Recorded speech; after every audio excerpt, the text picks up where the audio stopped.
comedia del arte y se convierten en los comediantes de las leguas que van de pueblo en pueblo trayendo las buenas noticias. Por eso, vayan pasando, abramos la puerta por la patria y la cultura, que se alce la linterna mágica, imagen y sonido, la ilusión de la vida. Reciban el afecto que estamos ofreciendo de acción transformadora, para ilustración del público presente y buen ejemplo de las generaciones venideras.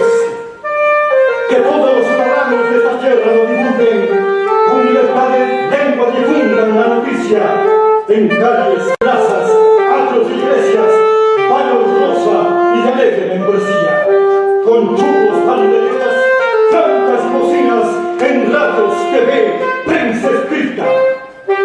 Hoy, 21 de junio del 2012, estamos reunidos aquí en Ambato por un solo Ecuador.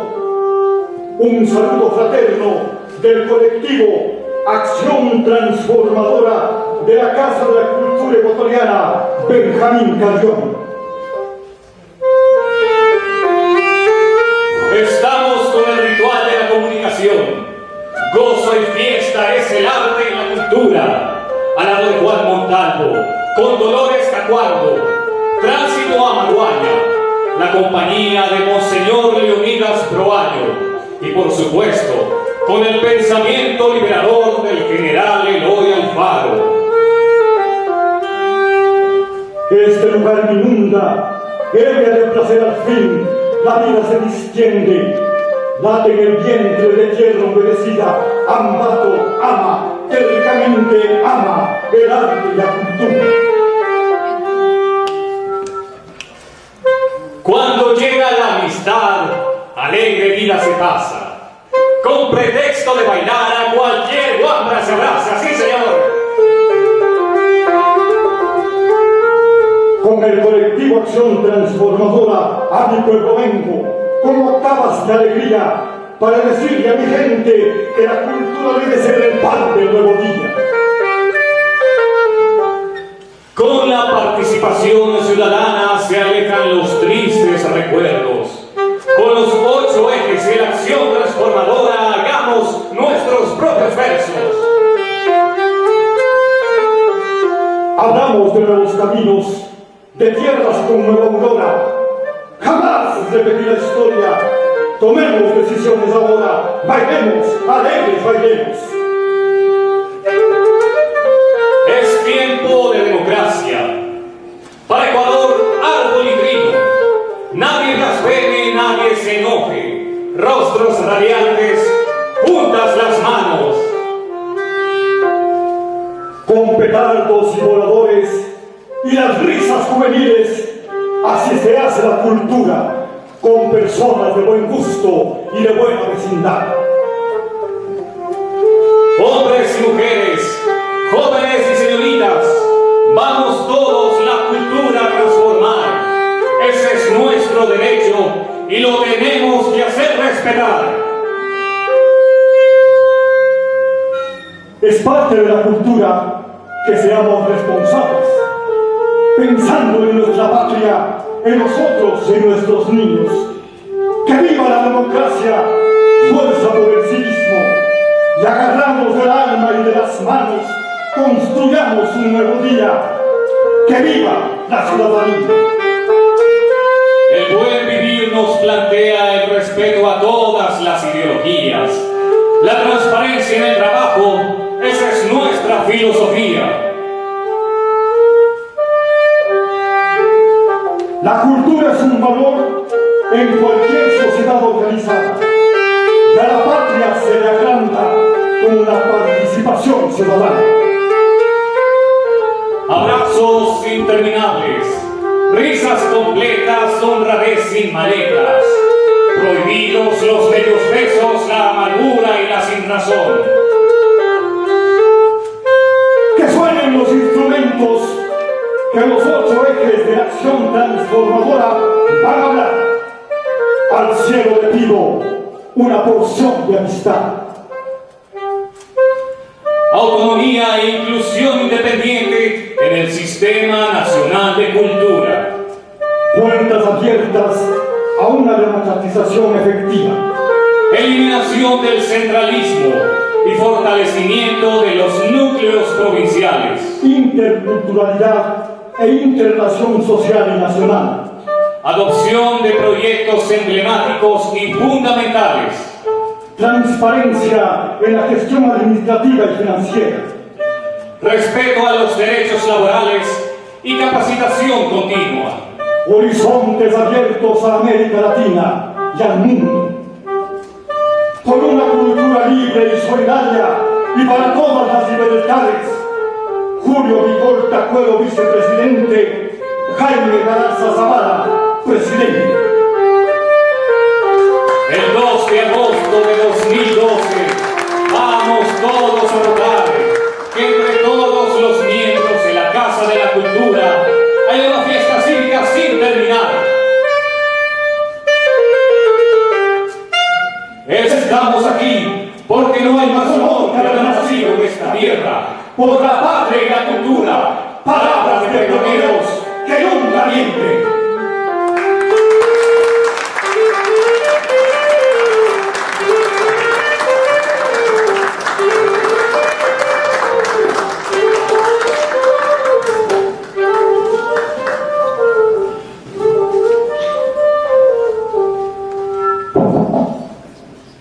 Buenas noches a todos. Tuvimos la oportunidad de escuchar a Teatro Popular dirigido por Antonio Barragán con la escenificación de los textos programáticos del binomio Galarza Zavala, Micolta Cuero y la actuación de Marcelo Moreta y la música de Alex Ramírez. La Casa de la Cultura Ecuatoriana, Benjamín Carrión, núcleo de Tungurahua, exterioriza un cordial saludo de bienvenida a los candidatos a la presidencia y vicepresidencia de la Casa de la Cultura Ecuatoriana Matriz. Ellos son el escritor Jaime Galarza Zavala, poeta, ensayista, político, hombre de gran trayectoria literaria, galardonado con el Premio Nacional de Cultura Eugenio Espejo 2007 por su obra El yugo feudal, que conmovió la conciencia nacional, y por su brillante trayectoria en el campo de la cultura.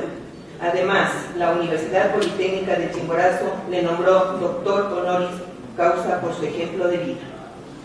Y como aspirante a la vicepresidencia tenemos al poeta y escritor esmeraldeño Julio Micolta Cuero, quien ha obtenido importantes premios a nivel provincial y nacional: Premio Nacional de Poesía Colegio Vicente Rocafuerte de Guayaquil, Premio Único Nacional César Dávila Andrade y la mención honorífica en el más importante concurso de poesía del Ecuador, Ismael Pérez Pazmiño.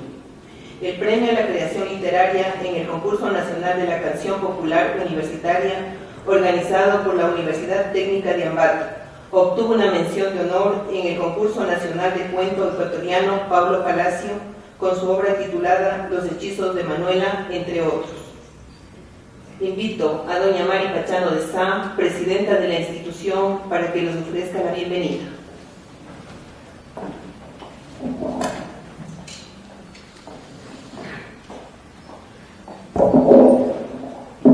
Realmente un muy buen augurio me parece comenzar de esta manera con el Teatro Popular de Antonio Barragán, que realmente sí nos abre las puertas a la esperanza y de que de esta manera se lleven los comicios. Ojalá todo el proceso sea de esta manera, con música, con poesía y sobre todo con las mejores intenciones. Muy querido amigo Jaime Galarza, distinguido vicepresidente de la Casa de la Cultura Ecuatoriana, distinguido poeta Julio Micolta, doctor Alexis Sánchez, gobernador de la provincia, doctor Carlos Quinde, presidente del Comité Provincial Electoral, vocales del Comité Provincial, señores miembros, queridos amigos de la Casa de la Cultura y distinguidas funcionarias, distinguidas personalidades que nos acompañan. Continuando con el proceso eleccionario que vamos llevando ya, en este momento estamos dentro de la promoción electoral. Hemos presentado nuestro núcleo a dos candidatos anteriormente, el profesor Marcelo Baldos Pinos en binomio con el ingeniero Freddy Moreno, y el día de ayer se presentó Raúl Pérez Torres con Gabriel Cisneros. Ahora tenemos en nuestro núcleo a Jaime Galarza y Julio Micolta, quienes presentarán su plan de acción y quienes nos darán a conocer cuáles son sus propuestas y con qué proyección quieren llegar hacia la Casa de la Cultura para dirigir sus destinos por 4 años. Yo agradezco a los miembros que han asistido, quienes están aquí para escuchar estas propuestas, y nosotros pues de esta manera conoceremos cómo se está presentando este proceso para saber exactamente cómo vamos a elegir el presidente de la matriz, que no es solamente el presidente de la matriz, es algo que nos atañe y nos involucra a todos, y que debemos estar nosotros absolutamente convencidos de que esto es la proyección y la vida misma de la Casa de la Cultura. Gracias a ustedes por su presencia.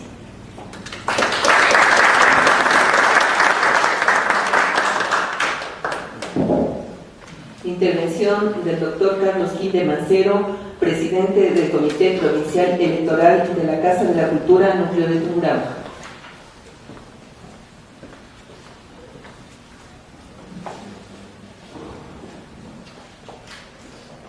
Muchas gracias y buenas noches a todos, todas. Ingeniero Alexis Sánchez, gobernador de la provincia, distinguido amigo, señora Mari Pachano, presidenta de la Casa de la Cultura, amigo poeta Jaime Galarza y Julio Micolta, candidatos a presidente y vicepresidente de la Casa Matriz, distinguidos miembros del Comité Electoral, señores funcionarios, señoras funcionarias de la Casa de la Cultura, amigos que nos visitan, doctor Pedro Reino, cronista oficial de la ciudad. Para el Comité Provincial Electoral de Tungurahua es muy importante este tipo de eventos.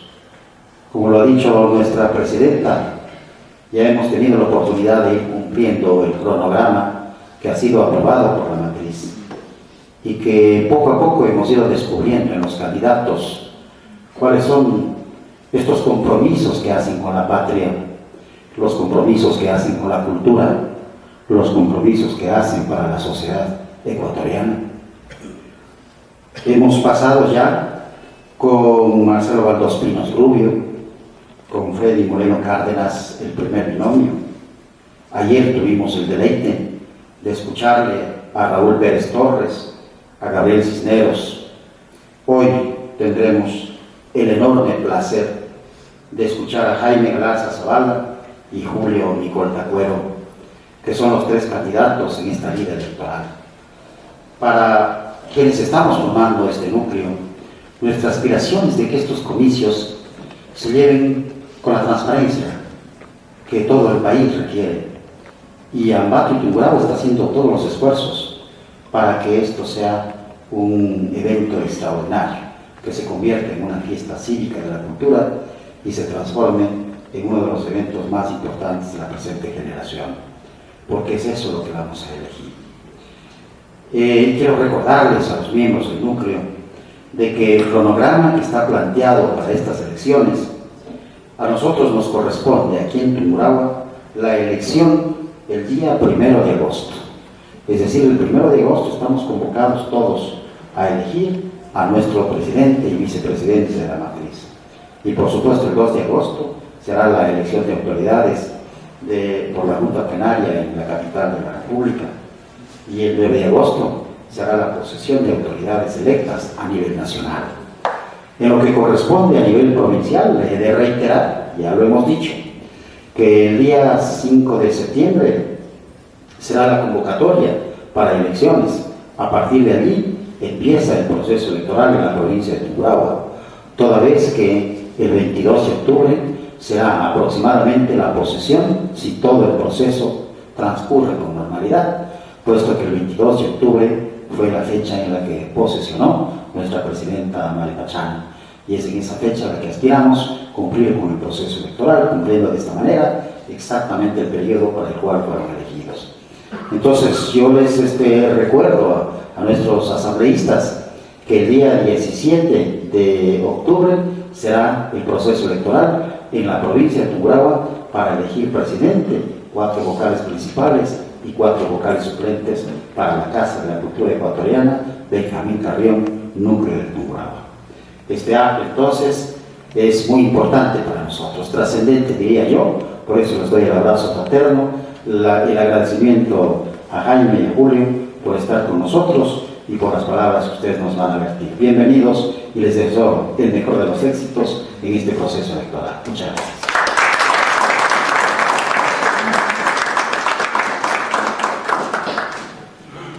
Gustavo Garcés, artista, escritor, director del colectivo Acción Transformadora, nos presenta el correspondiente saludo.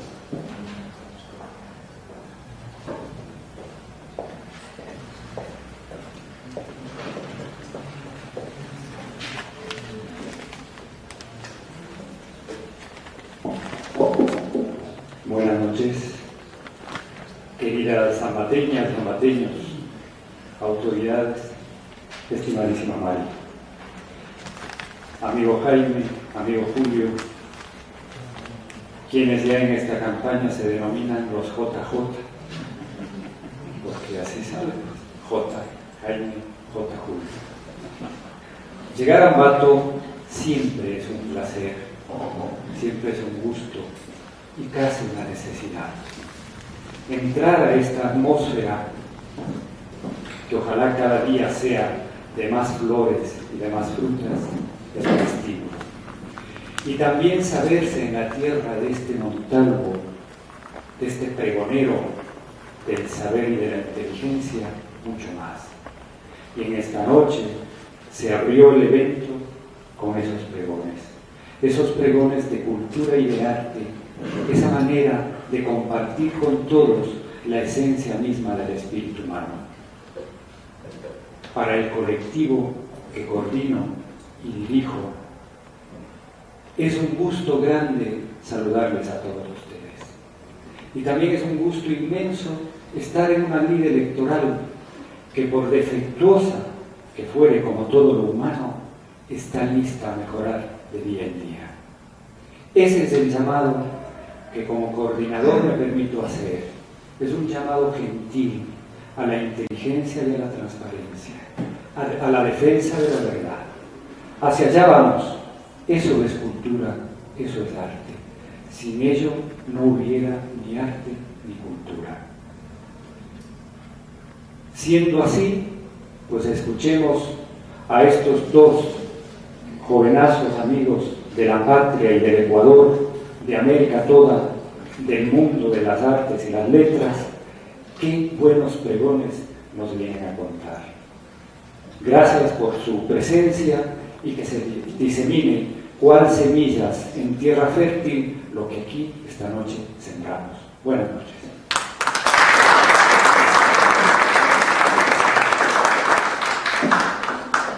Jaime Galarza Zavala, escritor, investigador, poeta, periodista, organizador y luchador revolucionario, ambientalista, convencido, ministro de Ambiente, jurado de la Casa de las Américas, presidente del Núcleo Provincial del Oro de la Casa de la Cultura Ecuatoriana Benjamín Carrión, vicepresidente de la Casa de la Cultura Ecuatoriana Benjamín Carrión. En defensa de las causas populares, fue incesantemente perseguido político por muchos gobiernos, pero cuando fue detenido por el último gobierno dictatorial de José María Velasco Ibarra y ratificada su detención por la dictadura del general Guillermo Rodríguez Lara, por sus convicciones políticas, revolucionarias y de defensa de la soberanía nacional, su detención movilizó a la más conspicua de la intelectualidad mundial. Le respaldaron Miguel Ángel Asturias, Premio Nobel, Julio Cortázar, Regis Debray, Jean-Paul Sartre, Mario Vargas Llosa, Gabriel García Márquez, Simone de Beauvoir, Unión de Escritores Franceses, sección de escritores del Partido Socialista Francés. Tiene innumerables publicaciones de ensayo, poesía, de carácter histórico y periodístico. Con ustedes, Jaime Galarza Zavala.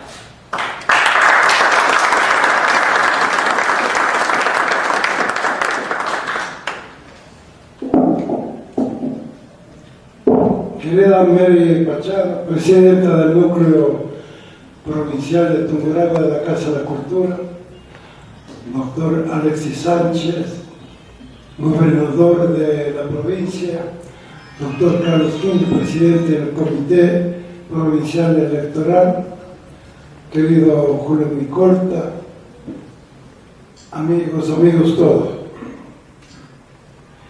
Las primeras palabras sean para felicitar, más que agradecer, la convocatoria acogida por parte de Mari Pachano y este núcleo para llevar a cabo este contacto entre Ambato, la Casa de la Cultura, sus miembros y el colectivo Acción Transformadora de la Casa de la Cultura, que ha postulado como binomio a quien habla con Julio Micolta.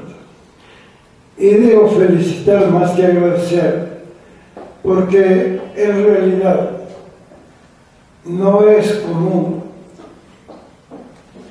en nuestro medio, incluso en la Casa de la Cultura ecuatoriana, la apertura, la buena voluntad, el gesto democrático con que se invita en un proceso eleccionario de no fácil realización a quienes participan en el mismo y que muchas veces resultan contradictorios en sus puntos de vista y en sus propuestas.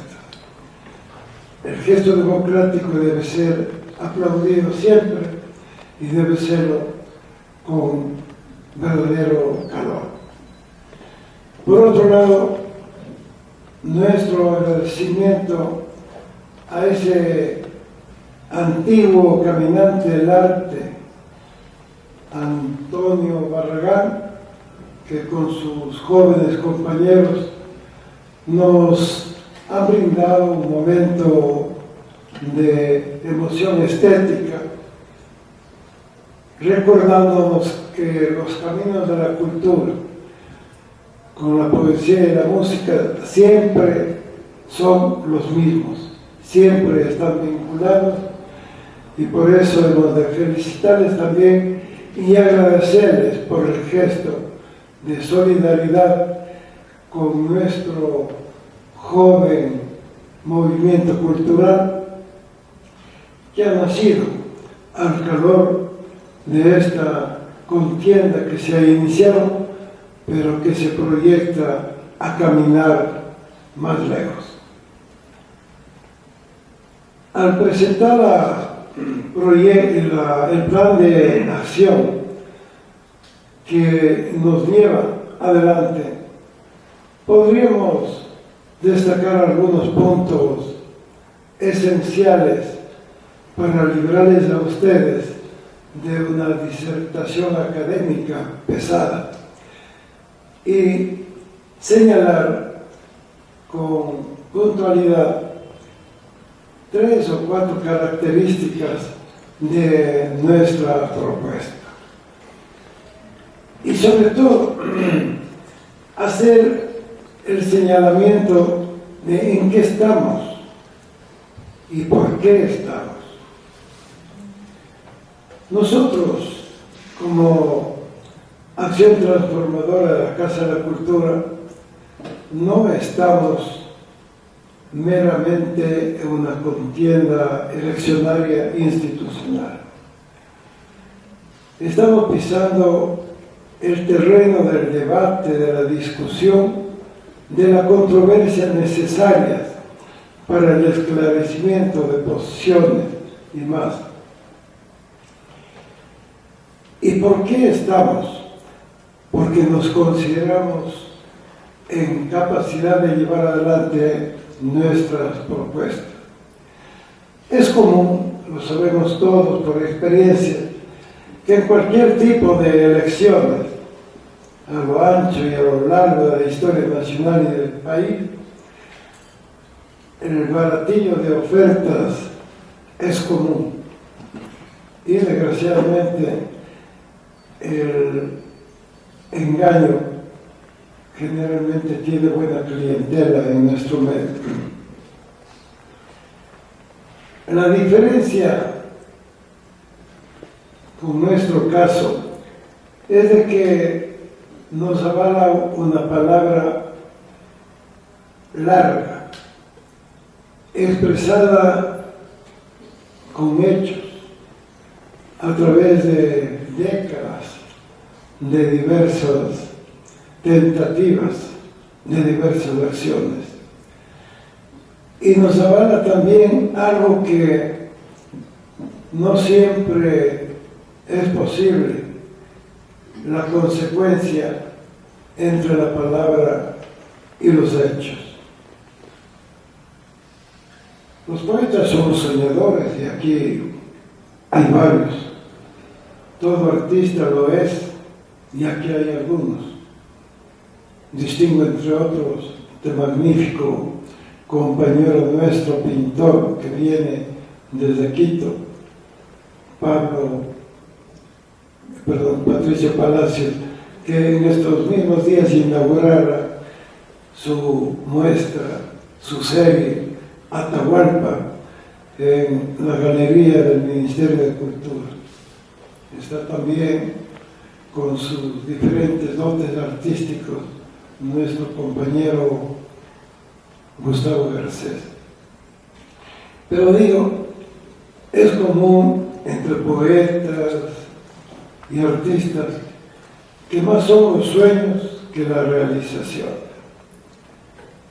Nosotros siempre a lo largo de nuestra vida hemos procurado que el sueño corresponda a la posibilidad de convertirlo en práctica, en hecho, en fruto.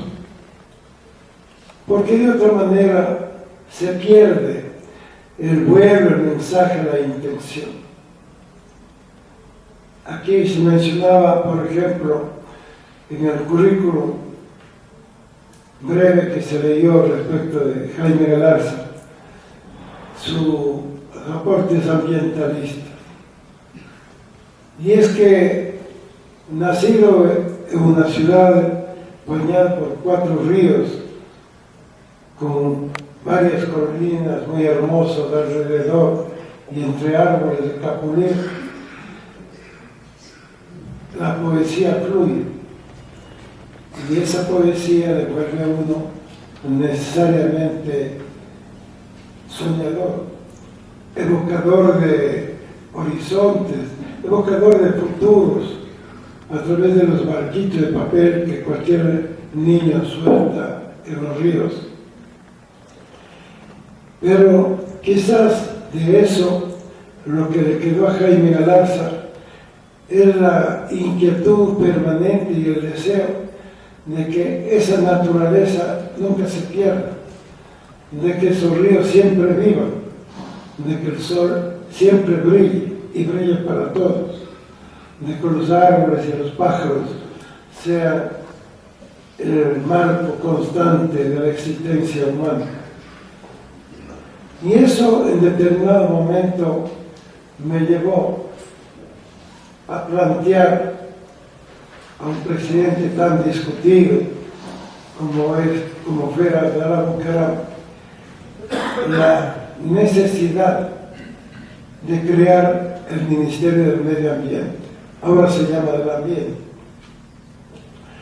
No era fácil, porque crear un ministerio encargado de controlar la contaminación, los destrozos causados por compañías petroleras, compañías madereras, compañías mineras, por municipios despilfarradores de recursos, por una ciudadanía no preparada para cuidar la naturaleza.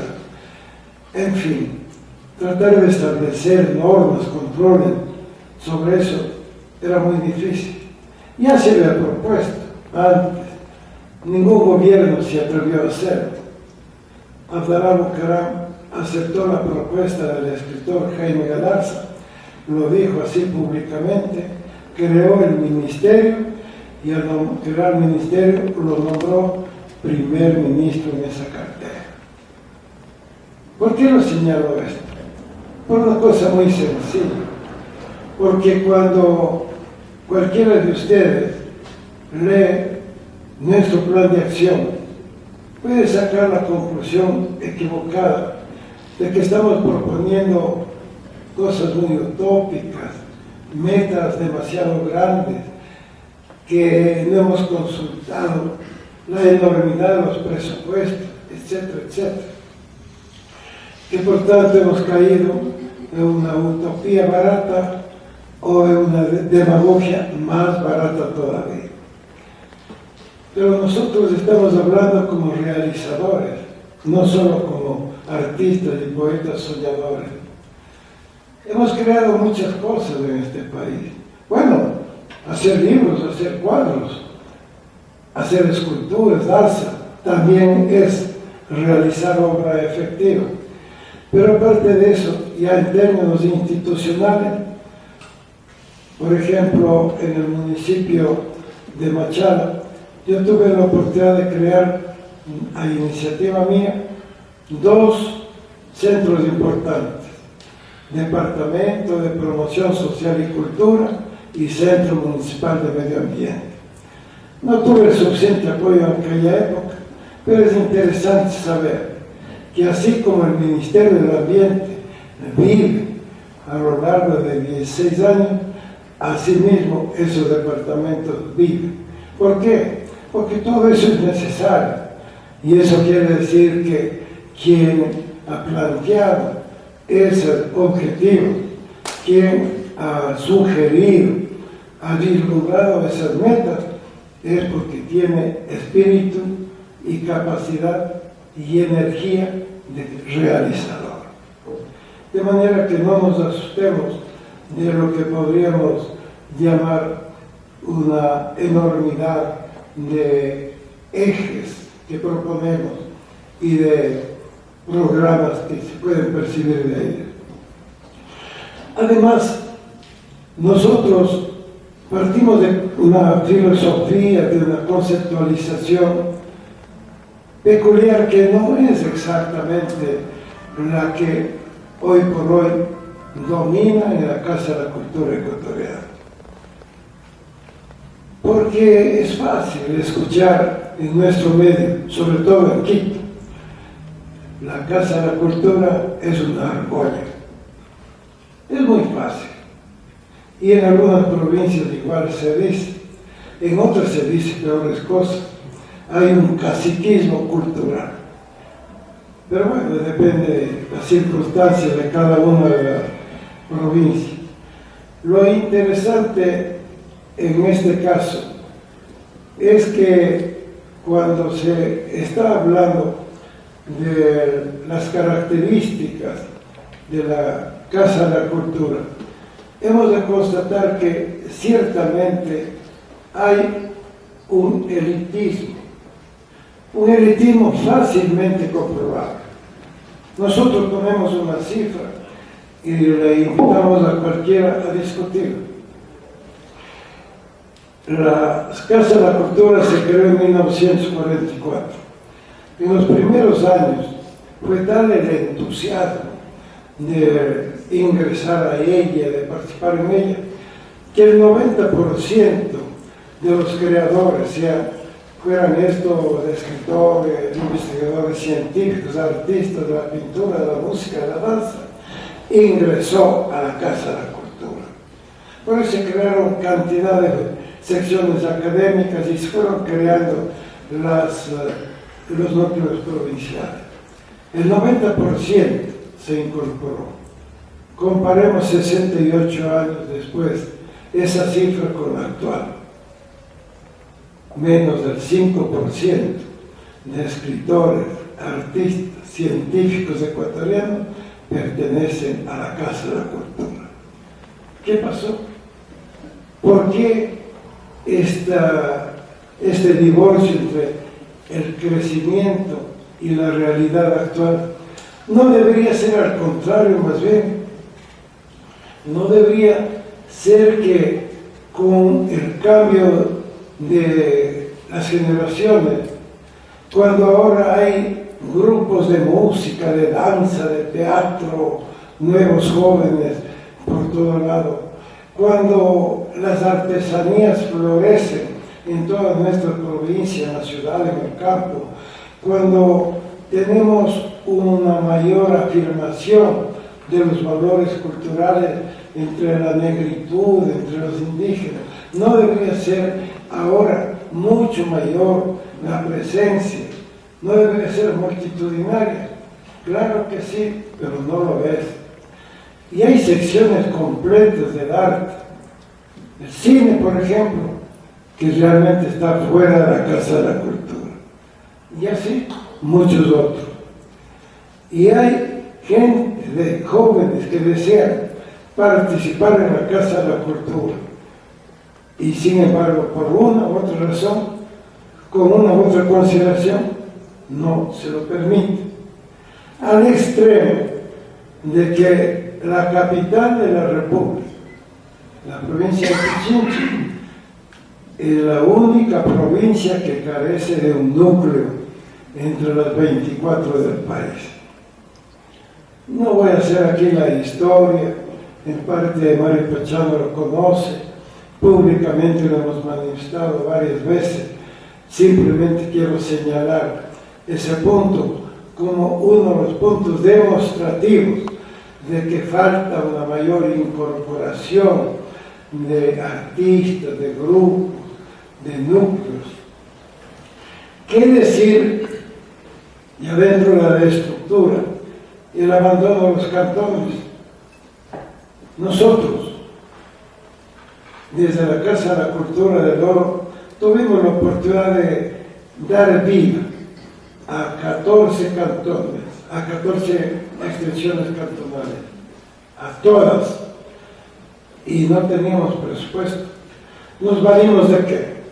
Nos valimos de pactos con cada uno, de acuerdos con cada uno de los municipios, nos valimos de acuerdo con colegios, con escuelas, con Itacura y con las monjitas de tal y cual cantón, para llevar adelante una labor que fue permanente.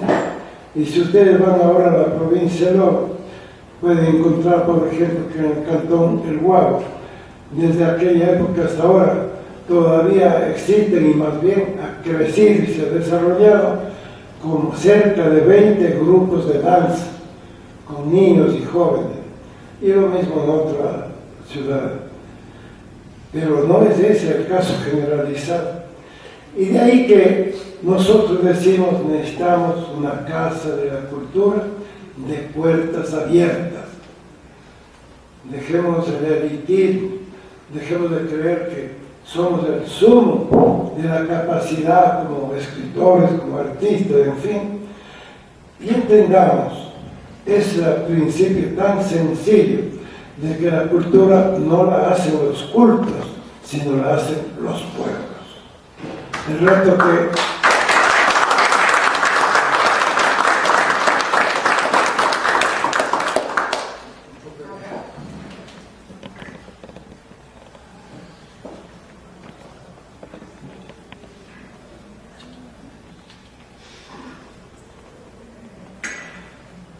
así podríamos mencionar otros puntos que señalamos ahí.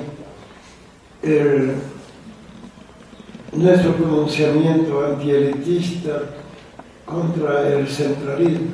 El centralismo es una enfermedad que nace en la cabeza y termina en la punta de los pies. ¿Por qué lo digo esto? Porque todos hemos padecido el centralismo de Quito. Todo el Ecuador ha padecido.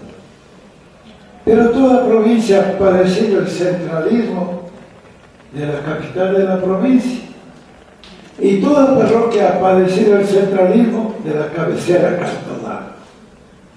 Entonces el centralismo ha ido por grado descendiendo desde arriba hasta los pies, hasta donde nace la comunidad y el pueblo, que es en la parroquia, en el barrio.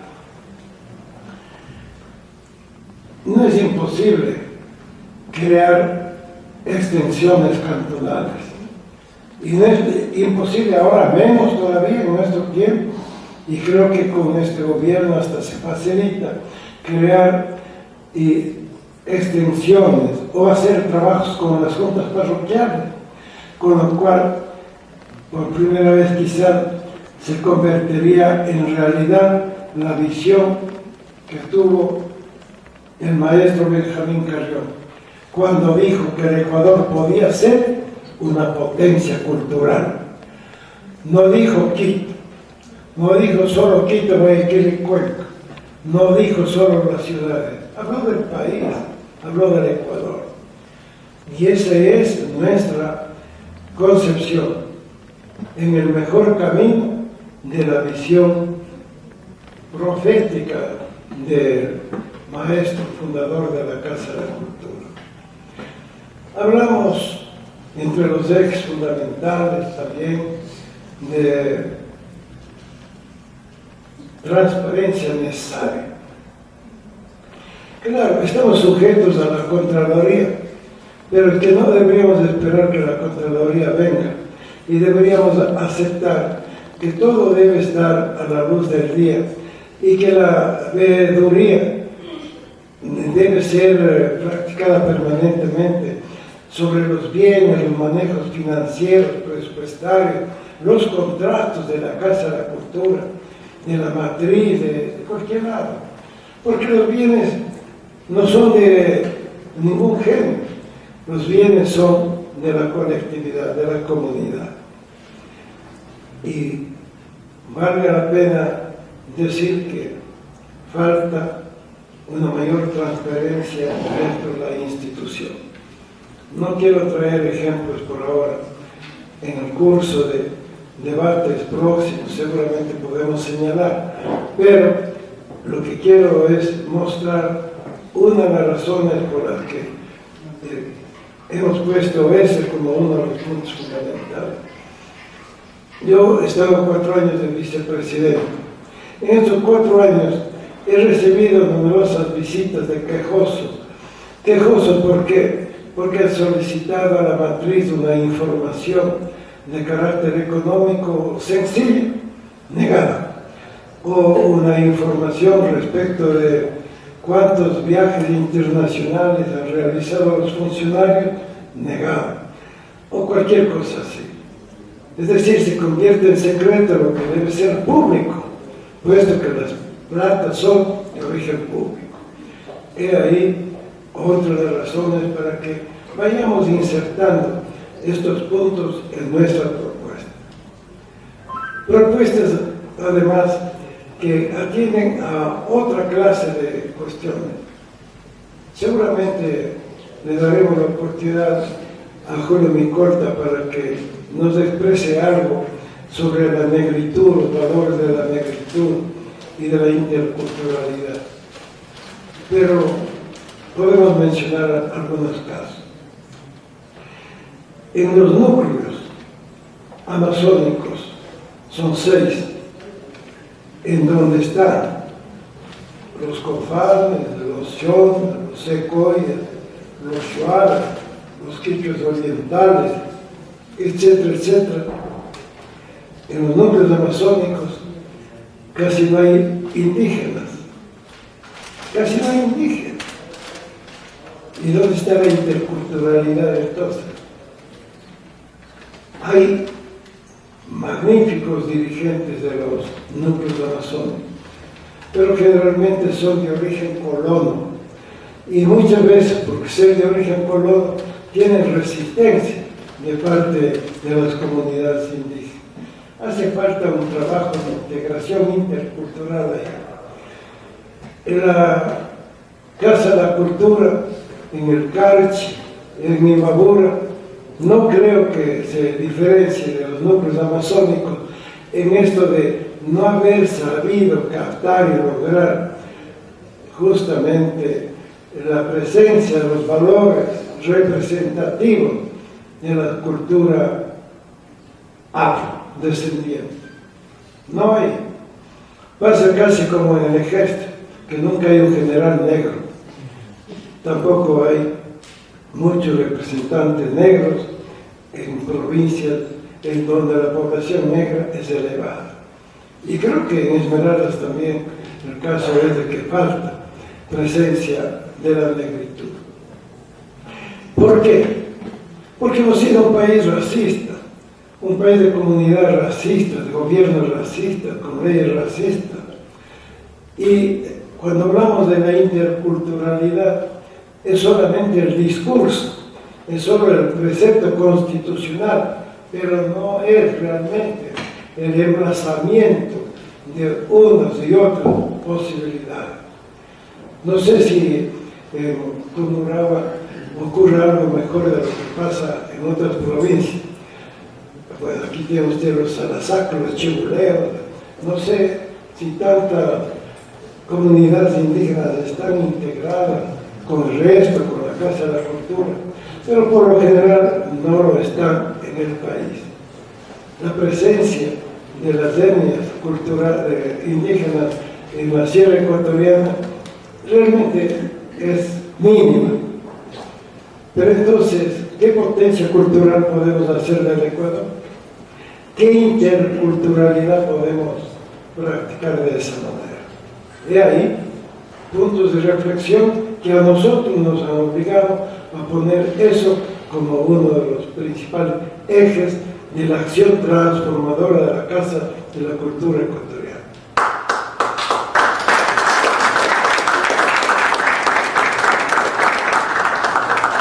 Hablamos también de integración social.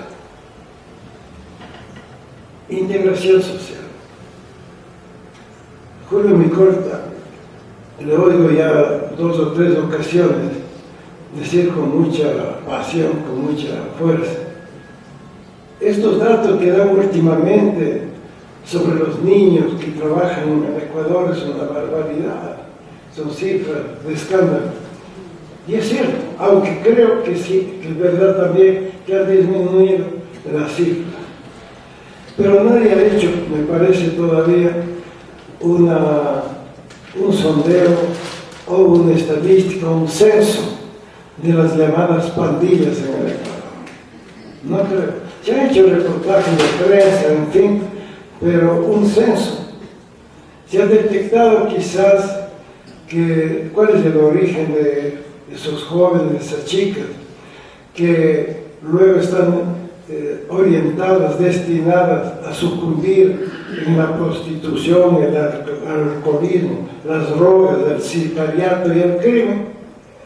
Se ha establecido que en gran parte del problema de la desocupación, del desempleo, de la migración, de esta migración causada realmente por este neoliberalismo que ha dominado al Ecuador y a gran parte del mundo, y cuyo mejor ejemplo de las desgracias ni siquiera está aquí, sino que estamos viendo en Grecia, en España, en países que antes eran opulentos y que ahora están desbaratándose en la miseria, en la descomposición, en el desempleo, fruto del neoliberalismo.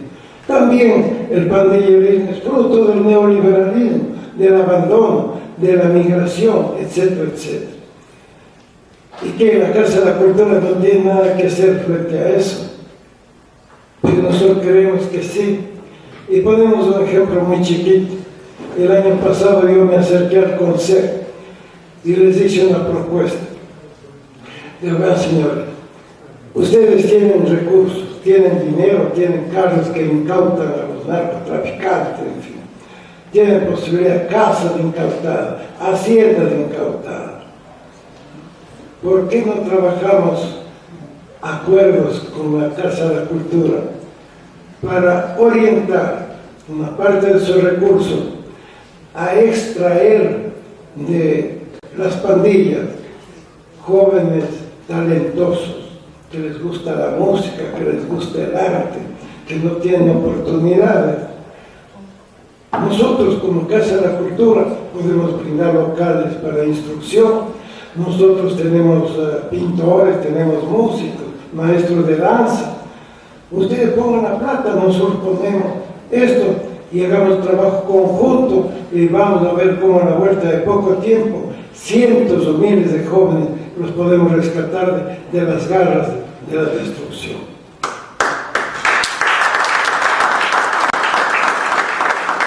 Se puede hacer eso. se puede, se debe hacer eso.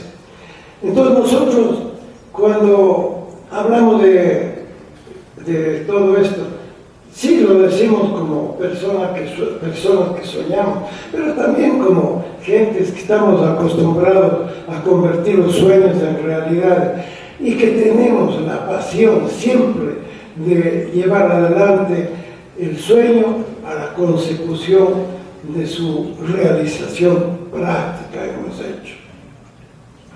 Ahora, claro, todo esto significa la transformación, porque en los actuales esquemas organizativos, legales, en fin, de la Casa de la Cultura, no es posible, indudablemente, aplicar nada de eso. Y por eso estamos planteando la necesidad de una transformación integral de la Casa de la Cultura ecuatoriana, con señalamientos como los siguientes. No somos parricidas culturales. No queremos matarle a nadie que ha participado en la fundación de la Casa de la Cultura, en las secciones académicas anteriores, ni mucho menos. No, porque sabemos el valor de la herencia, y en este caso de la herencia cultural. No queremos hacer nada de eso. Lo que, sin embargo, queremos que tampoco el pasado se convierta en un lastre para el futuro. Tampoco queremos que la carga del pasado pese de tal manera sobre los pies que no podamos caminar hacia adelante. Entonces, de allí viene la necesidad que planteamos de la acción transformadora de la Casa de la Cultura. Esto obviamente va a suscitar políticas y polémicas, y en el curso de esto se puede disgustar las personas, los compañeros, las amigas. ¿Qué vamos a hacer? Todo esto tiene su costo. Ahora mismo, permíteme, el Heraldo tengo ya en mi agenda. Sí. Ahora mismo en el Heraldo veo que nuestros queridos amigos Raúl Pérez y Gabriel Cisneros estuvieron presentes ayer, y bien que lo reciban, porque democráticamente hay que escuchar a todos, y bien que se plantee la posibilidad de foros y debates con ellos.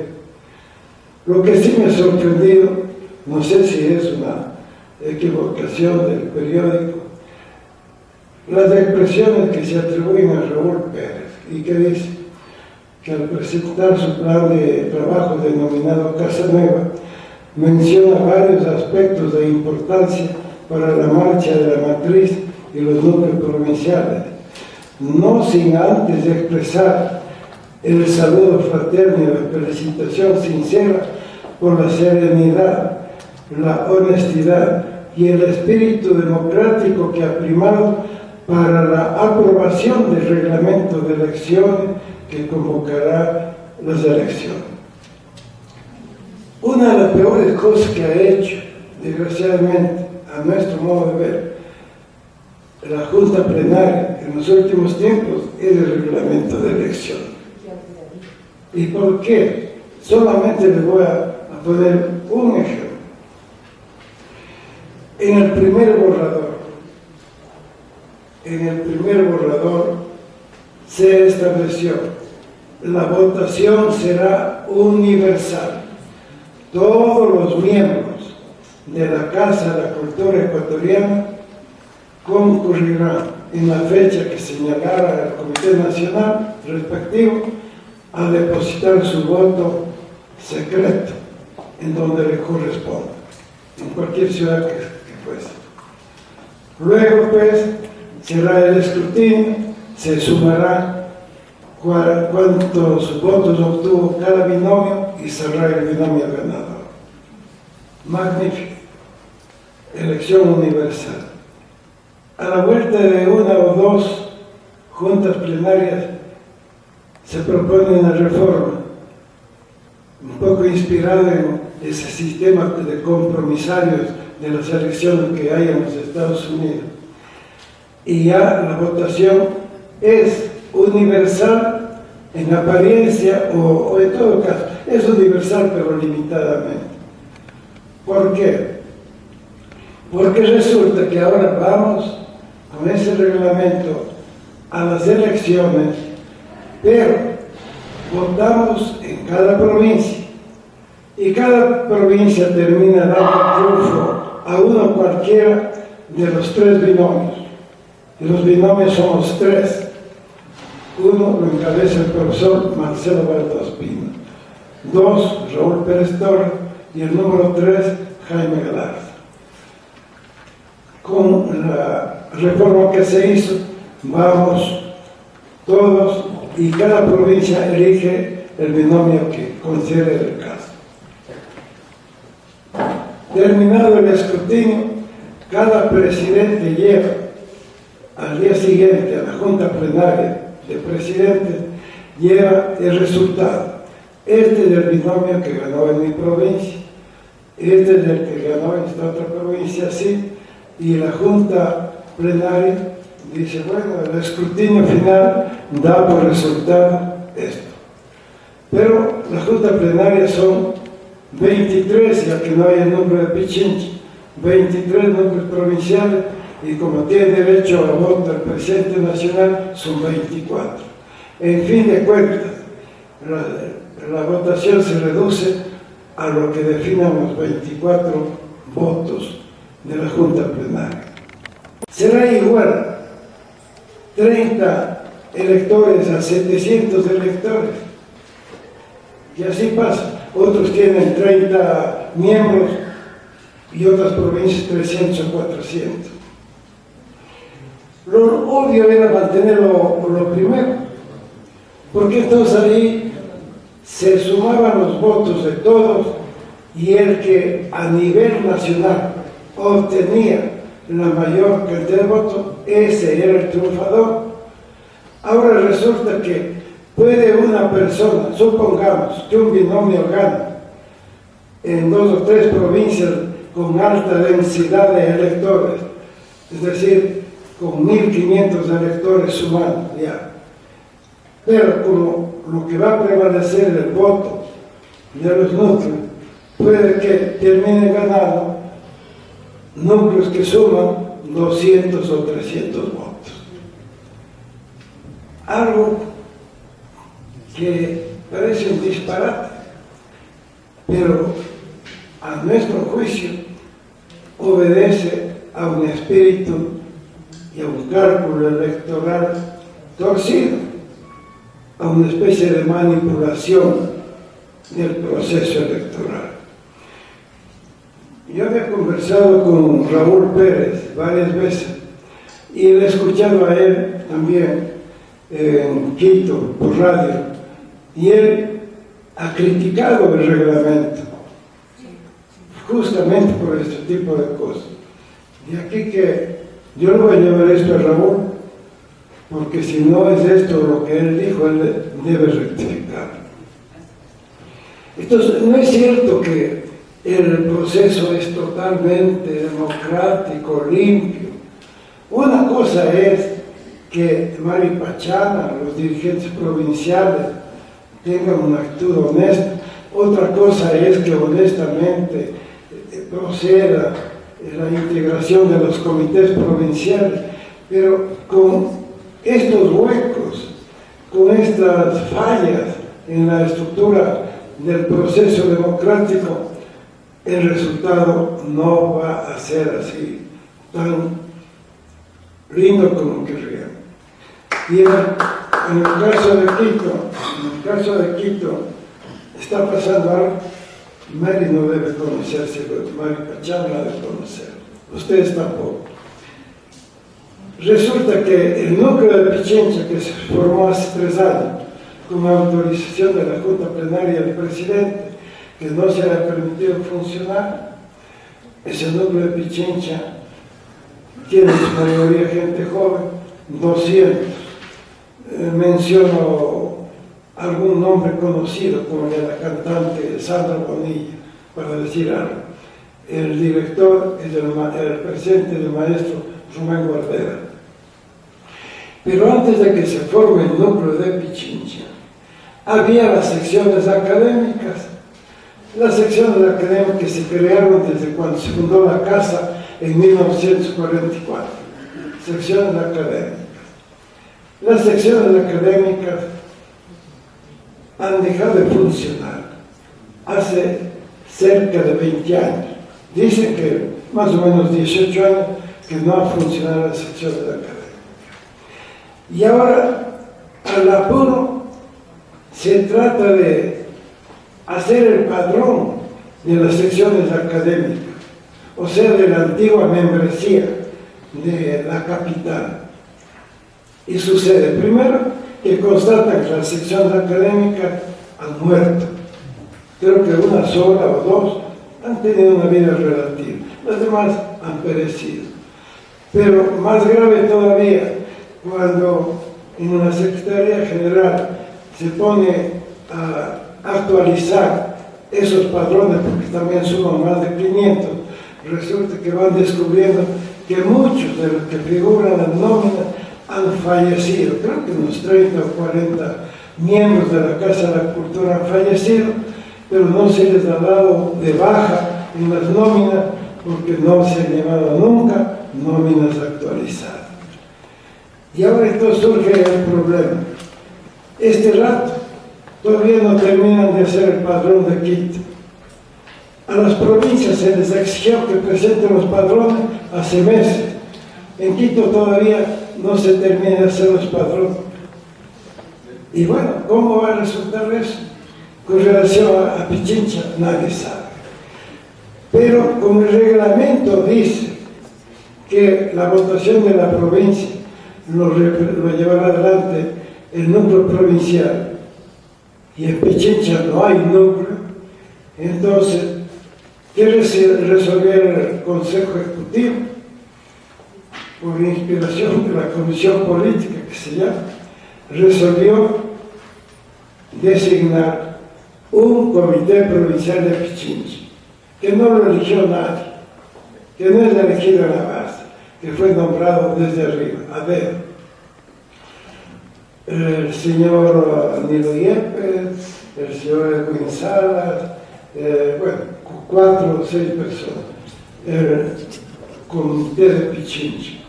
El comité de Pichincha, sin duda, con buena fe, dice, bueno, ya, vamos a llevar adelante el proceso. Pide información, ¿cómo están los padrones? Estamos haciendo los padrones, no, pero ¿cómo recién se pueden hacer los padrones?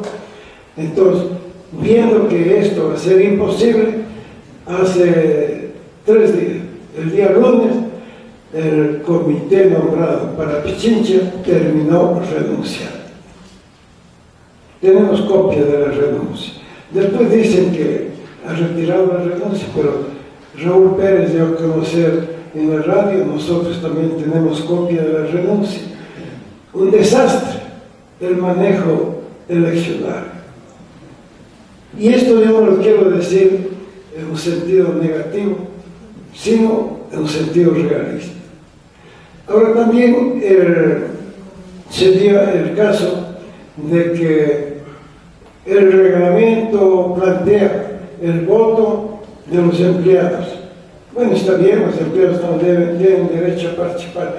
Es una forma que regula el reglamento. Pero se reúne en días pasados una asamblea de empleados de la matriz, más de 100 ellos se reúnen y resuelven que dadas las condiciones en que está el reglamento del proceso, los empleados se abstendrán de participar en el proceso eleccionario y designan una comisión para que prepare un acuerdo que debía verse ayer y ayer se vio el acuerdo. Como yo también soy miembro de una asociación, me invitaron a participar y he ido a escuchar la lectura del acuerdo y manifesté que, como soy candidato, me abstengo de votar a favor o en contra. Lo curioso es que la mayoría absoluta votó a favor del acuerdo, y el acuerdo dice: 1. No participar en el proceso eleccionario por cuanto está viciado. 2. No ser parte como asociaciones de empleados del proceso. 3. Exigir que se reconozca el núcleo de Pichincha, cuyo funcionamiento ha sido hasta aquí obstaculizado. Y terminó una asamblea con más de 100 funcionarios resolviendo eso: abstenerse de toda participación. De manera que este va a ser un proceso difícil. Quiero terminar en esta poco hilvanada exposición mía, quiero terminar con el último punto que figura en el plan de acción que les hemos entregado, el punto 8, que dice: nuevos horizontes hacia el mundo, hacia América Latina. Claro, porque la Casa de la Cultura no puede estar encerrada. La Casa de la Cultura tiene que ser parte de América Latina y tiene que ser parte del mundo. No puede ser ajena a lo que sucede en el mundo. Pero la Casa de la Cultura hace mucho tiempo no toma nota de lo que pasa en el mundo ni en América Latina. Si Estados Unidos decide invadir y destruir Libia, no es cuestión de la Casa de la Cultura que lo haga. Si hay guerra por allá en Irak, en Afganistán, pues que haya la guerra. Nosotros no tenemos nada que ver con ello. Como que la cultura fuera amorfa, asexuada, ahumana, como que estuviera completamente desvinculada de las realidades del mundo. Ahora mismo, en el mundo este ratito se está dando una controversia gigante en la que está forzosamente envuelto el Ecuador. La controversia en torno a la libertad de expresión y al caso de Julian Assange y de los Wikileaks. Y ya viene toda una corriente condenatoria al Ecuador por el hecho de que posiblemente le da el asilo a Julian Assange. Y he ahí la pregunta que nosotros nos hacemos. La Casa de la Cultura no debería tomar partido en esas grandes controversias relacionadas con la libre expresión, con la libertad de los pueblos, con la libertad de información, con el derecho de los periodistas y todo eso. No debería tomar parte. Nosotros creemos que sí. Por lo menos, como colectivo, estamos de acuerdo en que debemos respaldar al gobierno ecuatoriano si lo concede asilo a Julian Assange, porque eso es en beneficio de una verdadera libertad de expresión y de los derechos de la humanidad a no ser perseguida y aplastada por ningún imperio. Esos son los puntos de vista que sustentan nuestras inquietudes, que sustenta el documento que ustedes tienen en sus manos. Repito, sabemos que no todo lo que estamos diciendo es de fácil aceptación, lo estamos discutiendo. Ayer una organización de Quito nos ha invitado, son profesionales de ello, para tratar acerca de una iniciativa, de un debate entre los tres candidatos sobre puntos fundamentales. Nosotros hemos dicho que estamos tan plenamente autorizados. Además, en toda intervención pública lo hemos hecho y aquí lo ratificamos, nuestra disposición a ir a un debate, tanto con el profesor Marcelo Baldospino como con Raúl Pérez Torres, sobre los temas, o que nos propongan los organizadores, o que los tres acordemos. Pero debatir esto públicamente para que el Ecuador entero sepa de qué se trata, cuál es la diferencia entre unos y otros puntos de vista, para que comprenda que más allá de las simpatías o antipatías personales está en juego ideas, proyectos, planteamientos que tienen que ver con lo más profundo de la cultura nacional. Muchas gracias a todos ustedes.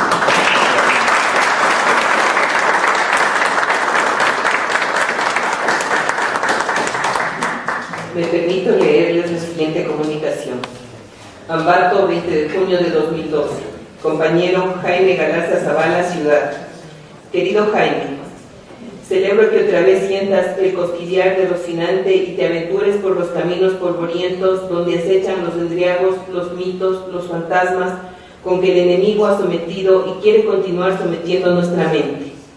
Celebro también que tu espíritu se mantenga joven y decidido a acometer nuevas empresas para deshacer esfuerzos y restaurar la verdadera estatura del hombre. Esa fortaleza es un ejemplo para todos. Que tu adaga irrumpa con su aterrador brillo en los festines petroleros que hasta hoy continúan. Que tu cabalgadura continúe pisoteando los yugos feudales, rezagos de la colonia que se han enseñoreado sobre la ingenuidad de nuestro pueblo. Yo sé que a ti no te gusta jugar a la revolución como lo han hecho muchos izquierdistas de café, señoritos cuyo hastío los llevo a experimentar sensaciones distintas porque estaba de moda, al igual que la marihuana o para salir del aburrimiento y que luego volvieron al redil de los opresores, sino ejercer tu derecho de encenderla. El acopio de experiencias que tú guardas, la inquebrantable voluntad de cambio que anida en tu generoso corazón, serán garantía de que la Casa de la Cultura volverá a desempolvar la impronta liberadora que le infundiera su creador Benjamín Carrión para salvaguardar el patrimonio de nuestras culturas en plena etapa globalizadora. Con un abrazo solidario, Germán Calvache Alarcón.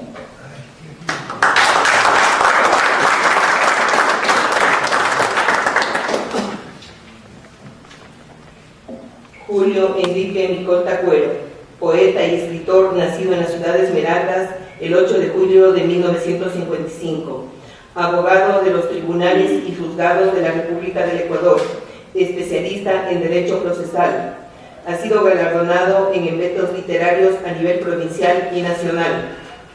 Ha sido condecorado por su labor cultural por el ilustre Municipalidad de Esmeraldas, Municipalidad de Quinindé, el Consejo Provincial y la Corte Nacional de Menores del Ecuador y la Corte Nacional de Menores del Ecuador.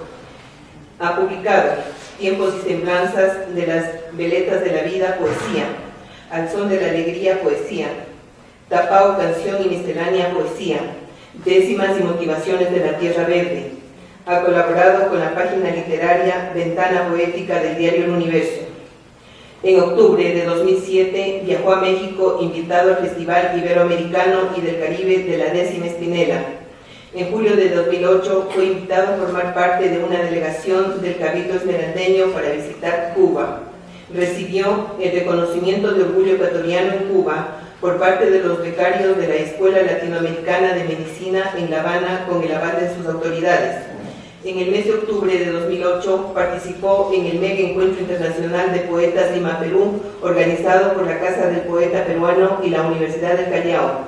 En diciembre de 2009 participó en el Festival Internacional de la 10ª El Canto de las Campanas en Lima, Perú, organizado por las embajadas del Ecuador y España. El 24 de mayo de 2010, en el segundo circuito judicial del Estado de la Florida de los Estados Unidos de Norteamérica, le otorgó certificado de apreciación por su contribución y dedicación a la ley en el sistema judicial. Ha grabado 2 CD con su voz y su poesía titulados Décimas de la Tierra Verde y Décimas y Motivaciones de la Tierra Verde. Invito al poeta Julio Micolta Cuero, candidato a la vicepresidencia de la Casa de la Cultura Matriz.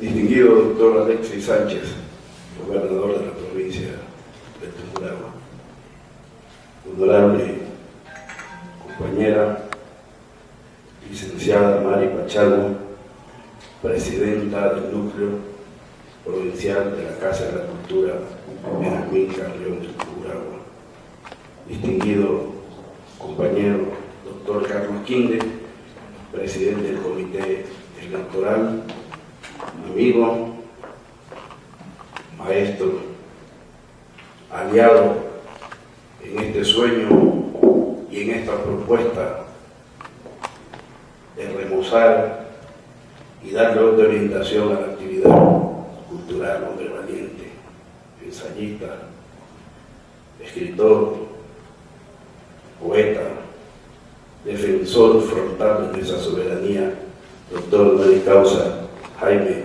Galarza Zavala. Damas y caballeros, compañeras y compañeros,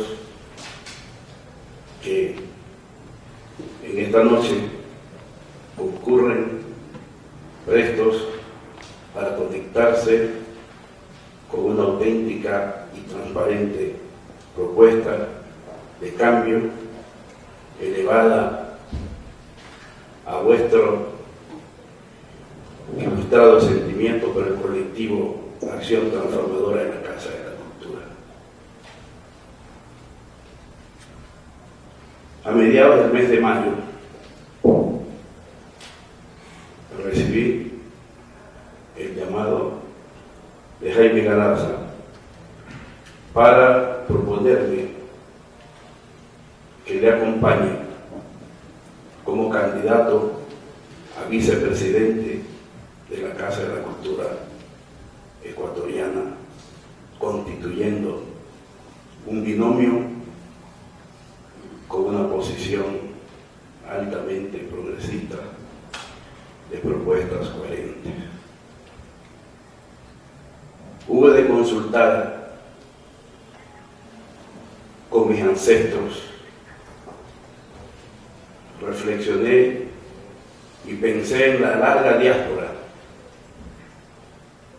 de los negros y negras que en condiciones inhumanas, atravesando las más grandes penurias, cruzando montañas, ríos, mares, arribaron a las costas de Esmeraldas y se rebelaron contra el yugo español y afloraron con tenacidad, con valentía, con sueños, a través de la presencia de Antón y de Alonso de Illescas, para juntarse en la selva de Esmeraldas con nuestros hermanos chachis, con los éperas, con las aguat. Es decir, para conjuntar la interculturalidad y la plurinacionalidad. Por eso creo que la cultura debe ir por ese camino de convocar a aquellos actores y actoras invisibilizados, es decir, sumar al colectivo y al quehacer de la cultura nacional en su gran dimensión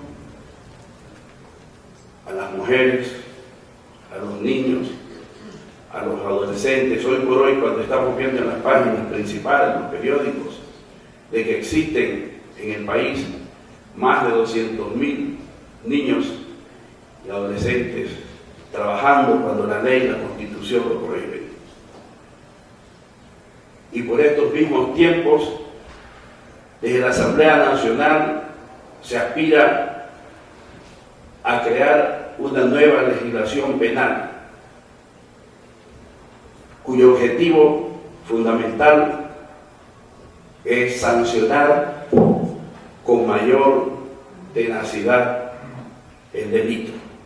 Creemos nosotros que desde la cultura, trabajando con los niños y con los adolescentes en valores, se puede atacar al delito. Consecuentemente, estamos acá desde Esmeraldas acudiendo al llamado de Jaime Galarza, que es la voz de la cultura nacional. Estamos orientando una posición de trabajo anticentralista. Estuve en México hace unos pocos años, en el estado de Potosí, y allí se decía que Dios estaba en todas partes, pero para comunicarse con Él habría que ir a la capital, a México DF.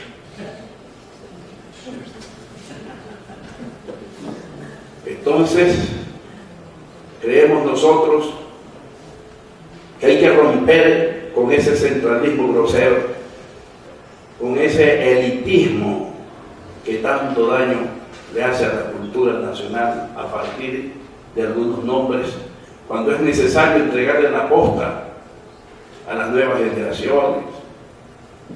Nelson Estupiñán Vaz, a quien por estos días se lo consagra para celebrar los 100 años de su nacimiento, nació en un caserío de Ensenada, de Suba, en la provincia de Esmeraldas, campesino, humilde, quien dio una demostración clara de que la cultura no se inicia de arriba hacia abajo, sino por lo contrario, se genera allí donde están los trabajadores, allí donde están las amas de casa, allí donde están los estudiantes, allí donde está ese pueblo invisibilizado y que necesita ascender a las grandes posibilidades de inmiscuirse en la actividad cultural. Hemos recorrido 10 provincias y solo hemos encontrado consecuencia, solidaridad. ¿Quién no se va a sentir alegre en Loja cuando el taxista pasa y saluda a don Jaime Galarza del Festín del Petróleo? Vamos, estamos con usted. Cuando el padre de familia en el parque le dice a su hijo, él es Jaime Galarza, el autor del Festín del Petróleo. Un hombre remozado en su palabra y en su posición ideológica, vertical, con propuestas claras, objetivas, coherentes. Por eso estamos en este camino soñando y reafirmando una propuesta y un plan de acción que lo ha esbozado con claridad y que tenemos la seguridad de que ustedes se van a convertir en aquellos hombres y mujeres que van a llevar las buenas nuevas para los miembros de la Casa de la Cultura, para la colectividad de la provincia del Tungurahua. Adalberto Ortiz, Antonio Preciado, Alba Calderón, son en definitiva los emblemáticos exponentes de la cultura afroancestral.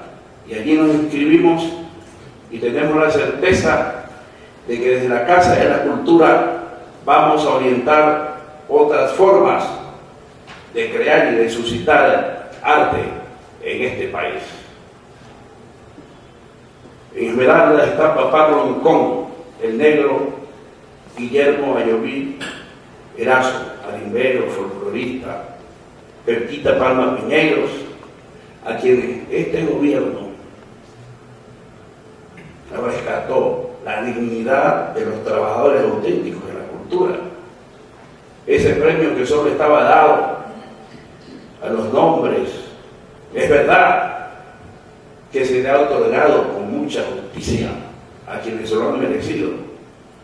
Jaime Galarza lo obtuvo el premio Eugenio Espejo para un negro y una negra que trabajan la cultura desde abajo, desde el folclore, desde la sabiduría popular. Entonces, creemos que nos vamos a robustecer con ustedes, con el colectivo en general, y vamos avanzando. Ya Jaime Galarza habló de la cultura, en lo que dice en relación a nuestra propuesta, y creemos que la Casa de Benjamín Carrión, creada y fundada en 1944, al calor de una revolución, está orientada a andar por senderos nuevos. Consecuentemente, compañeros y compañeras, yo quiero terminar la locución leyéndoles un poema que se lo dedico justamente a Nelson Estupiñán Paz, a su memoria, a sus cenizas que fueron lanzadas en Suba.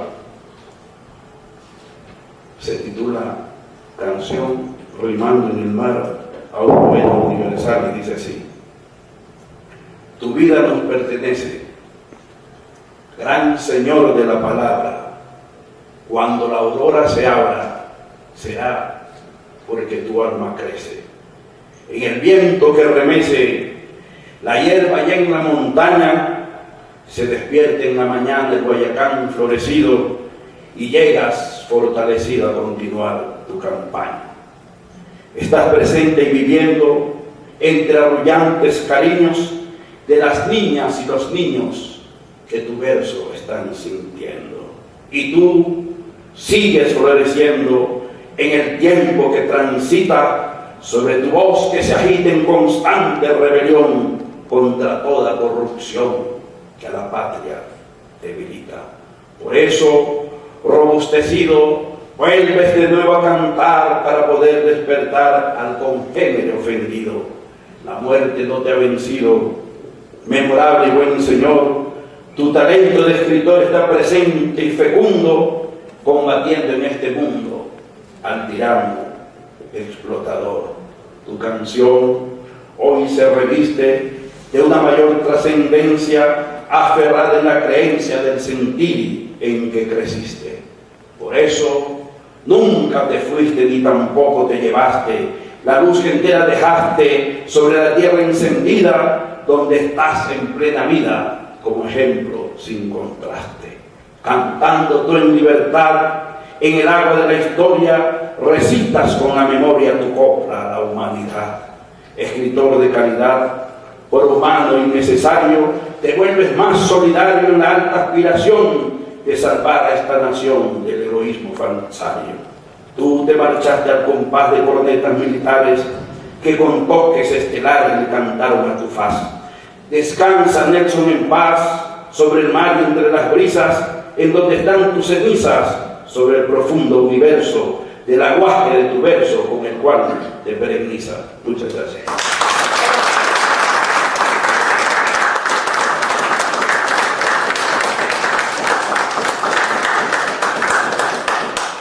El auditorio, ¿tiene alguna pregunta para el binomio Galarza Zavala? Mi contracuero. Licenciado Villegas.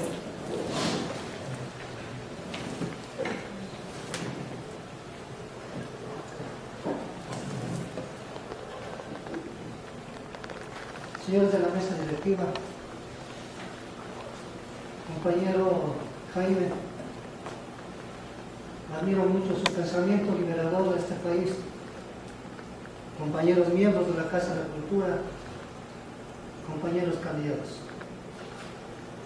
Es un sueño para mí y espero que esto se haga realidad a la provincia de Tungurahua. Elaborar un microproyecto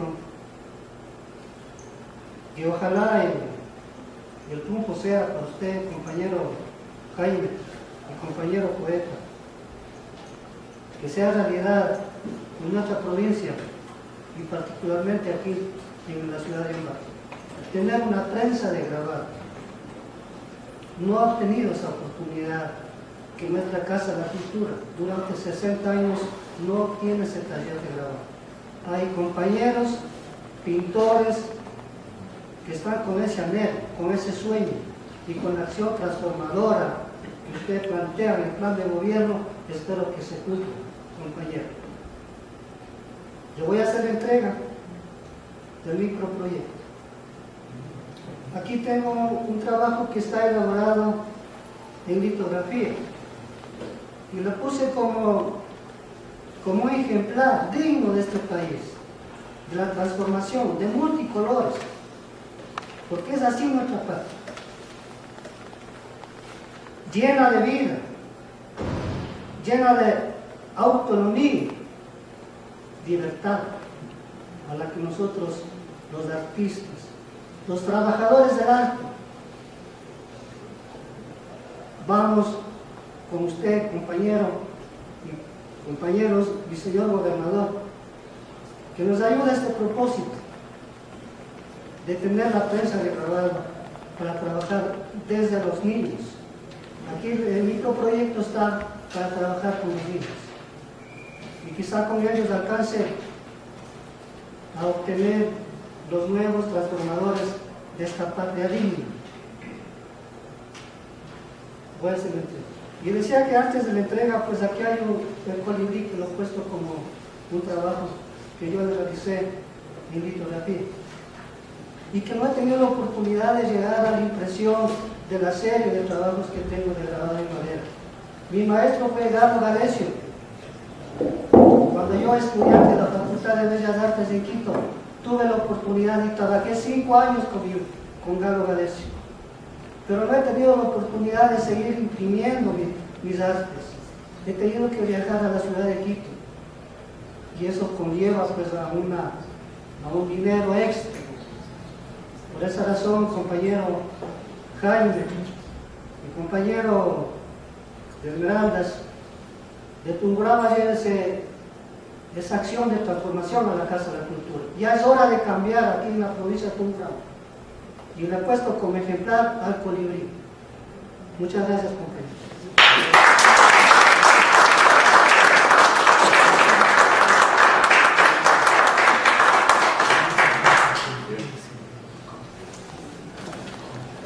Licenciado Efraín Ortega. Gracias. Conocía a Jaime Galarza cuando estudiante de la Central. Para entonces entró como funcionario de Cultura de la Universidad Central. Me parece, y me gustaría que me rectifique si me equivoco, en tiempo de don Juan Sablovato, me parece, no estoy muy seguro. Pero para entonces se movía cualquier cantidad de movimientos insurgentes porque vivíamos permanentemente en un proceso de dictadura en toda América Latina.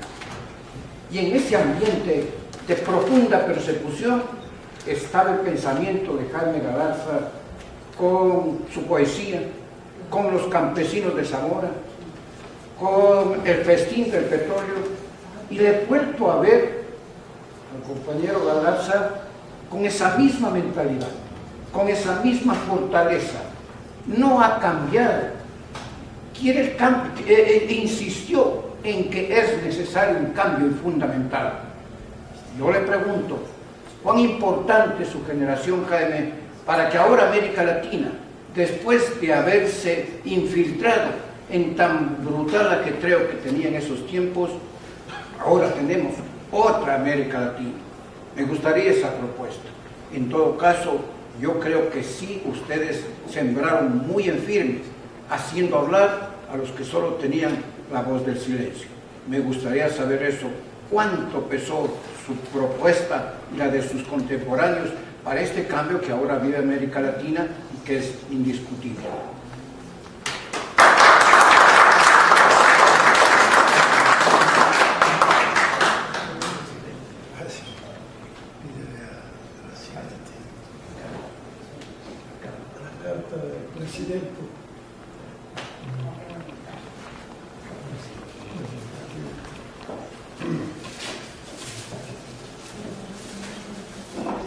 Gracias por hacerme acuerdo de una época en que realmente había todo un movimiento sísmico en el asunto de las discusiones revolucionarias, políticas, culturales en América Latina. Los años en que nació justamente ese libro, El festín del petróleo. ¿Cuánto habrá pesado? Es un poco difícil de señalarlo, de pesarlo, pero Julio Micorta contaba algo que realmente lo venimos viviendo en todo este trayecto las últimas semanas. Y es esto de que por donde quiera que voy, yo he sido testigo, lo relató aquí, hay gente que me reconoce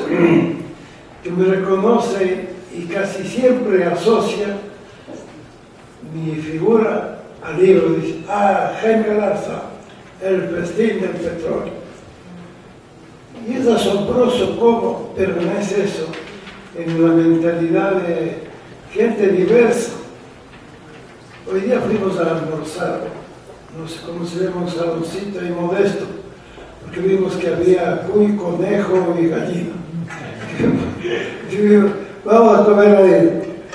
Y el espacio muy pequeño, había un señor que comía con su hijita, nos acomodamos ahí, y el señor resulta que había sido un abogado joven es él, pero que conocía de mis libros y más, y tuvimos una charla muy amigable.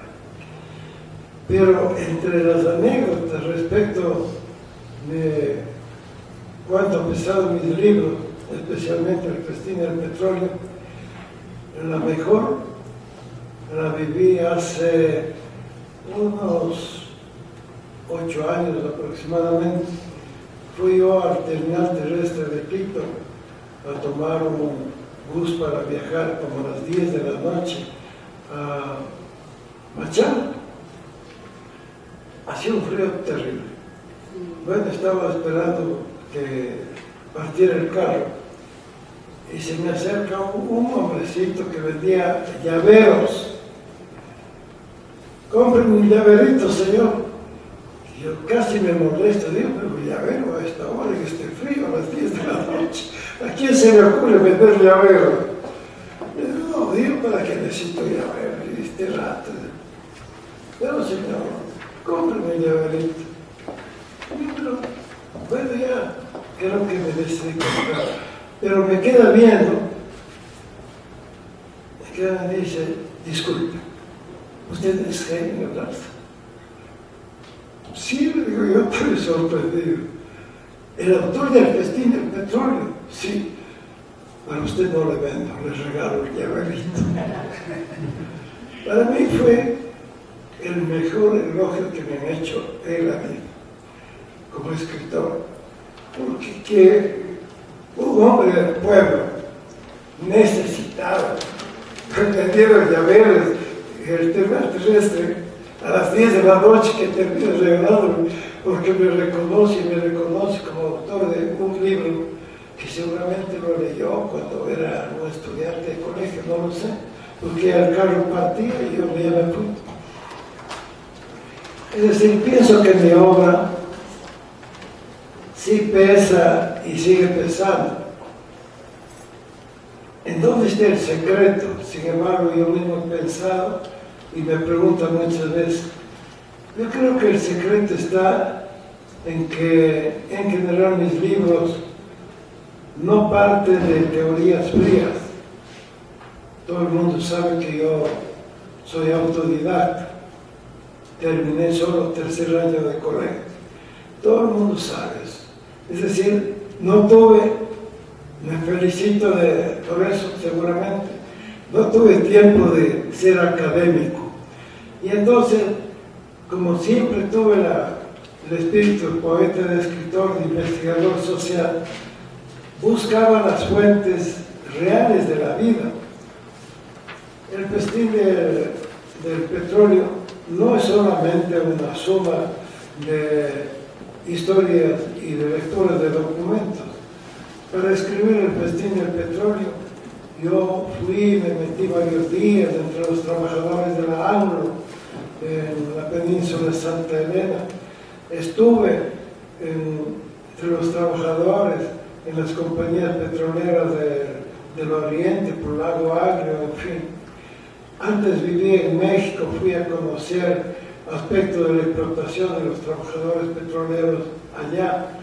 En fin, es decir que mis libros parten de bastante cerca de la vida. Igual el yugo feudal.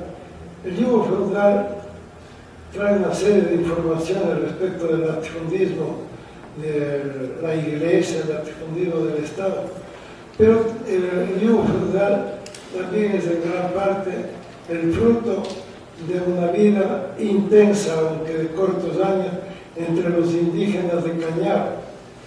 Yo fui uno de los organizadores, cuando yo tenía 20 años, de los indígenas de Cañar. Y ahí participé en las luchas de varios de ellos. Posteriormente estuve vinculado a los montubios en la costa, especialmente en la zona de Salitre. El libro que se ha mencionado aquí, el libro Los campesinos de Loja y Zamora, es el fruto de un recorrido intenso, yo diría que a pie, de las dos provincias, Loja y Zamora, después del año 67, el año de la gran sequía de Loja. Se me ocurrió a mí plantear, yo vine de México, luego de vivir allá algunos años y medio. Le planteé al rector de la universidad que hiciéramos una investigación sobre la realidad del campesino de Loja y de Zamora después de que pasó la tremenda sequía. Me auspició. Con un grupo de estudiantes fui a recorrer, a hacer la investigación. Entre los estudiantes, curiosamente, 2 llegaron a ser presidentes nacionales de la Casa de la Cultura, Camilo Restrepo y Stalin Alvear, que marcharon conmigo a la investigación. Bueno, y ese libro creo que tiene bastante vida, por eso, porque es el libro que está en contacto directo con la realidad, con la sustancia humana, la sustancia social misma. Y está incluso el buen humor del campesino, en este caso los campesinos de Loja están ahí. Por ejemplo, una de las anécdotas, llegué yo con los estudiantes a un pueblito en esa época, a Maluso, y me acerqué a la iglesia, quería conocerla, pero estaba cerrada. Ahí había unos campesinos que me dicen: ¿y usted qué anda buscando? No, yo quería conocer, me dice que hay una imagen de la Virgen, ahí tenía curiosidad. Y el campesino dice: no está aquí la Virgen. ¿Cómo que no está aquí? Salió en comisión de servicio. Una comisión de servicio. ¿Qué ha sido? Que el cura le mandaba la imagen a recorrer los pueblos para hacer eso llevaba comisión de servicio. Otro día conversado con los campesinos de Chiviruchi, yo venía a recorrer el ingenio, el agua, el castillo, el tablón, tabloncillo, Santa Rosa, un conjunto enorme de latifundios de la familia Eguigure. Pero claro, esos latifundios estaban asolados por la sequía, no había gente tampoco, ni animal. Y lo que me llamó la atención, la forma gráfica como un campesino me dice: ¿y usted qué más ha recorrido? Digo: vengo recorriendo ahí varias haciendas de Caremán, que queda en el centro de eso, Cantón Calvo. Se ríe y dice: entonces usted ya conoce los Estados Unidos de Calvas. Digo: usted. Y es que cada latifundio era un estado, los Estados Unidos de Calvas. Entonces, quizá la fuerza principal y la perdurabilidad que tienen mis obras obedece a eso, a que de un lado nacen de lo más profundo del suelo, de la vida del ser ecuatoriano, pero por otro lado también procura interpretar la esperanza, tener una visión futurista. Yo estaba preso y perseguido por los militares en el año 63 cuando escribí y se publicó mi libro El Yugo Feudal. Un año después de la publicación de mi libro, los militares dictaron una ley en que condenaban el latifundismo, el feudalismo y el feudalismo, justamente lo que yo había combatido. En el caso de mi libro, El festín del petróleo, me tuvo preso la dictadura militar. Bueno, malas condiciones, me tuvieron vendado, en fin. Un día, ya me quitaron la venda al cabo de no sé cuántos días, se acerca un capitán. Estaba siempre incomunicado. Dice, vea, en medio de sus penurias, le traigo unas buenas noticias. Digo, que ya voy libre. No, nada de eso, no va libre. Pero el gobierno militar acaba de anular los contratos petroleros del consorcio ADA del Golfo de Guayaquil, por lo cual usted ha luchado nada. Entonces, esto es interesante de saber, y lo que permite es la comprobación de que la literatura debe estar vinculada en lo más profundo que se pueda a la vida.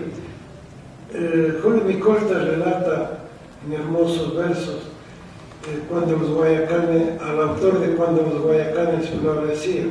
Yo fui muy amigo también de él, de Nelson Estupiñán Vaz. Era otro hombre que le gustaba estar en contacto con la naturaleza, en contacto con la comunidad, con el canoero, con el pescador y por eso es el valor de sus libros. En cambio, vean ustedes la tragedia de muchos poetas que escriben, como dice el pueblo, escriben en difícil, nadie les entiende, no les entienden, se celebran los unos a los otros. Cuando lanzan un libro, están siempre el grupo de amigos, pero eso no trasciende, y después de poco el poeta y sus poemas son olvidados por la gente. Si se quiere hacer arte que perdure, literatura que perdure, tiene que estar perfectamente vinculado al pueblo, a la realidad, pero además tiene que tener una visión hacia el futuro, tiene que proyectar una luz hacia el futuro.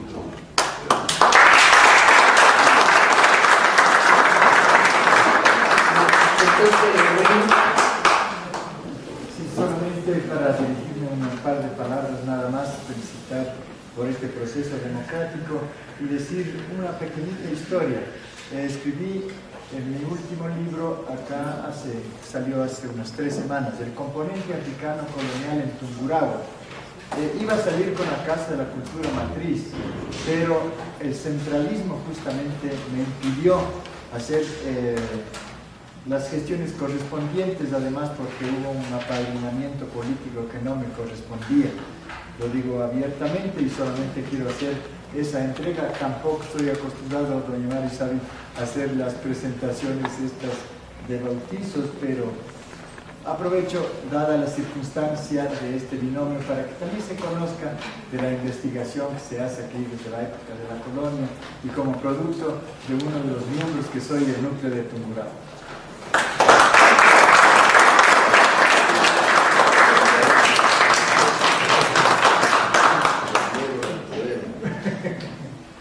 Bien, gracias. Ahora dicen que se acabó la era de los blancos, que en la Casa de la Cultura comienza la era de los negros. El negro Galarza y el negro Micol. La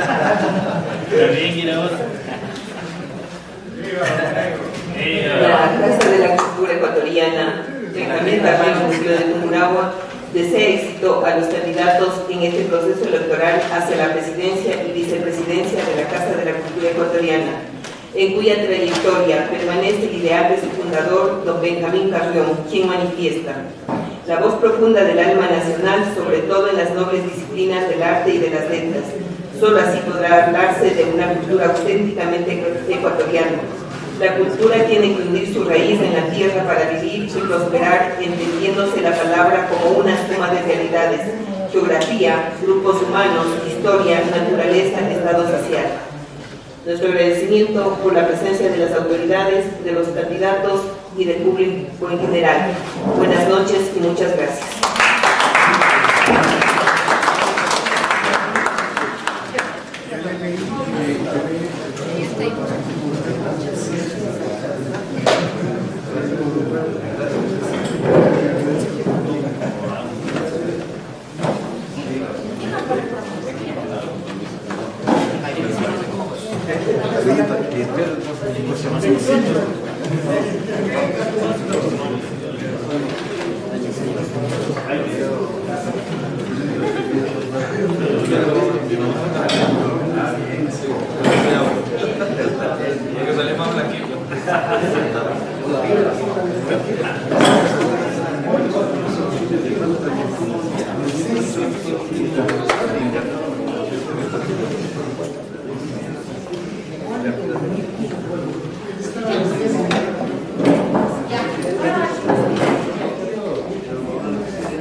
Sí, yo hasta mañana.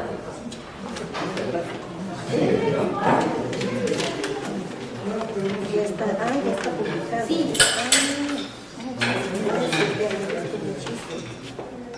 Yo le voy a leer, sabe que le voy a dejar.